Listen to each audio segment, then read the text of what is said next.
On part rapidement aussi à l'international du côté du Sénégal, où il y a eu report des élections. Le président Macky Sall s'est exprimé le samedi sur la question des élections présidentielles au Sénégal. Il a abrogé le décret pour reporter les élections qui étaient censées être prévues le 25 février. Report qui a entraîné une cascade d'événements, des manifestations, des arrestations, la coupure même d'Internet au Sénégal en ce moment pour éviter les troubles de l'ordre public. On en parle dans ce débrief.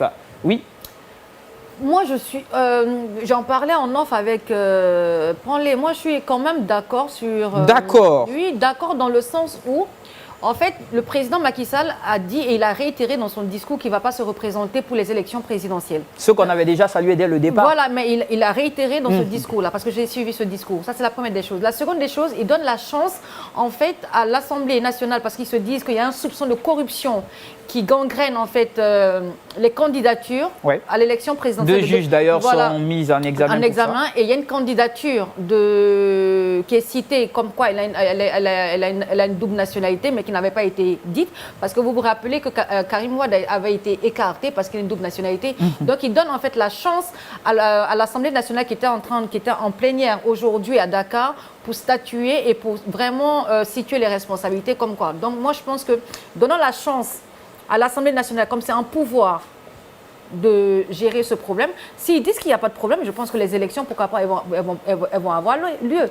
Mais après que le Sénégal tout entier se lève, parce qu'ils se disent qu'aujourd'hui, ils ont été trahis par le président Macky Sall, parce qu'il se dit, oui, c'est peut-être parce qu'il ne veut pas organiser les élections le 25 comme il avait prévu, et il a en tête de se représenter, c'est pour ça qu'il a fait. D'accord. Yacine, est-ce que les raisons sont suffisamment motivées? Parce que j'ai écouté le discours de Macky Sall, il parle de réunir des conditions pour une élection libre et inclusive. Au même moment aussi, il parle que c'est pour régler les différends entre l'Assemblée nationale et la Cour constitutionnelle, qui n'ont pas encore trouvé un accord. Est-ce que ce sont des arguments valables? Aujourd'hui, il est en droit de reporter les élections pour une meilleure organisation et une meilleure stabilité du scrutin. Est-ce qu'il est en droit? Oui, parce que c'est lui le président.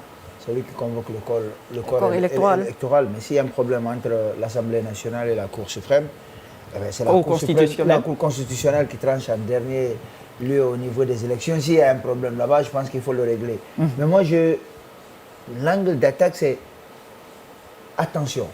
Ces problèmes-là, ces crises et autres, ça fait l'affaire de qui? C'est de Macky Sall. Parce que tant que c'est comme ça, on ne peut pas organiser des élections. Et il restera encore plus longtemps. Ça, c'est la première des choses. Ceux qui veulent que Macky parte, ils ont intérêt à faire en sorte que le Sénégal soit calme pour qu'on sorte de là. Parce que j'ai même entendu des appels à l'intervention de l'armée. Vous vous offusquez parce qu'il y a un report peut-être de 6 mois ou d'1 an. Mais si l'armée vient, c'est 2 ans, c'est 3 ans, c'est 4 ans, c'est 5 ans. On le vit déjà chez nous. Donc, si l'armée vient, on ne parlera même plus d'élection tout de suite.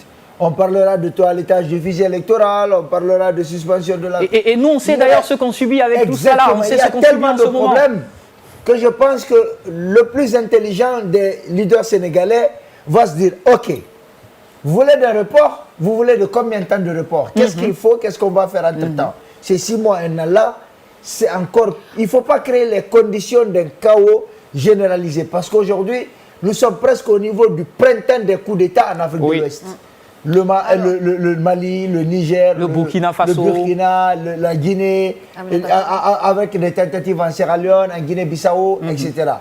Il faut tout faire pour que des élections se tiennent de façon à ce que ce pays-là, qui n'a jamais connu de coup d'État dans son histoire, ne le connaisse pas. On ne le souhaite pas d'ailleurs. Mais moi, je voudrais juste placer aussi une chose. Le plus important aujourd'hui pour le Sénégal, c'est de laisser la Cour suprême, les députés qui fassent leur travail, parce qu'il ne faudrait pas qu'on organise aussi des élections et qu'on se rende compte à la fin de ces élections-là que vraiment il y a une corruption ou bien il y a eu les soupçons qui ont été donnés soient vraiment fondés et qu'on ramène ou qu'on annule même le scrutin parce que c'est de l'argent. Il n'y a pas de souci, toutes nos solidarités au peuple sénégalais, le dialogue est la meilleure voie, la meilleure issue. Comme l'a dit Yacine, il faut éviter encore une situation plus chaotique et dramatique. J'entends beaucoup sur les réseaux sociaux parler de faire comme la Guinée. Attention, attention.